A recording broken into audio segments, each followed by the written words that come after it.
The Ophaur's evolutionary journey continues, and we are now in the late Triassic. Now's a good time to check on how Bauriids is doing. Our little lion has exploded in population since its existence, being one of the most abundant Therocephalian species to ever exist.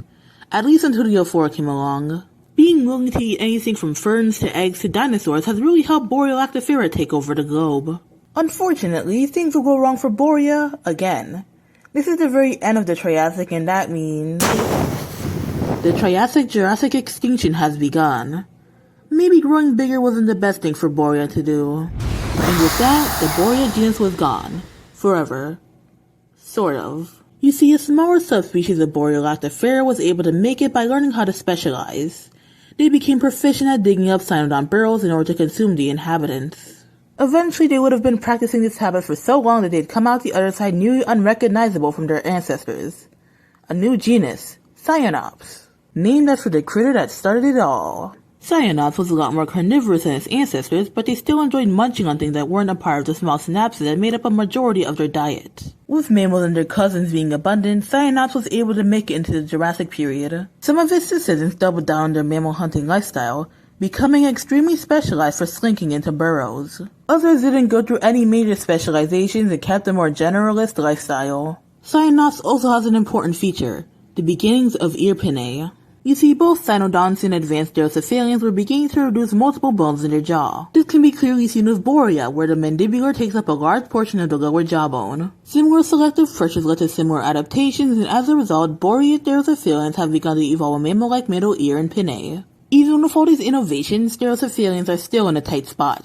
They have to compete with cynodonts, and the rise of the dinosaurs isn't making things any better. Mesozoic Therocephalian diversity was rather low for millions of years, leading to huge gaps in the fossil record. We are lucky to have Cyonops because this Therocephalian shows the first true step in becoming the modern Ophaur. This genus lasted for a good few million years, but now the trail has gone cold. Who knows what Therocephalians would have looked like in the amount of time we have to skip to reach the next Ophaur ancestor. A beast with round eyes with diminutive size and paws that act like hands. It has a triangular opossum-like face and it won't go without leaving a trace. This is Didelphibauria. Its name is rather self-explanatory. Despite coming from a lineage of increasingly carnivorous Therocephalians, Didelphibauria still kept a quite diverse diet, although meat still made up a large portion of it. They reproduced quickly and had large clutches, which allowed them to be able to repopulate before the predators could eat them all. Now, Didelphibauria gives quite important insight on how Therocephalians evolved from the time between it and Cyonops. They grew smaller, gained better ears, and were overall becoming more mammal-like.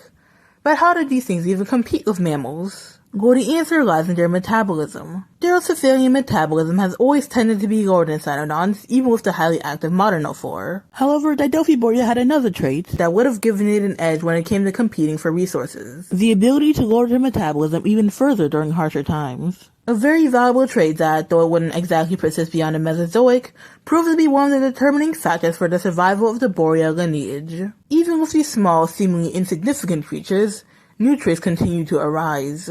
By the Cretaceous, some members of this lineage would develop a peculiar saliva that has somewhat of an anticoagulant effect. Eventually, this would evolve to be much, much more.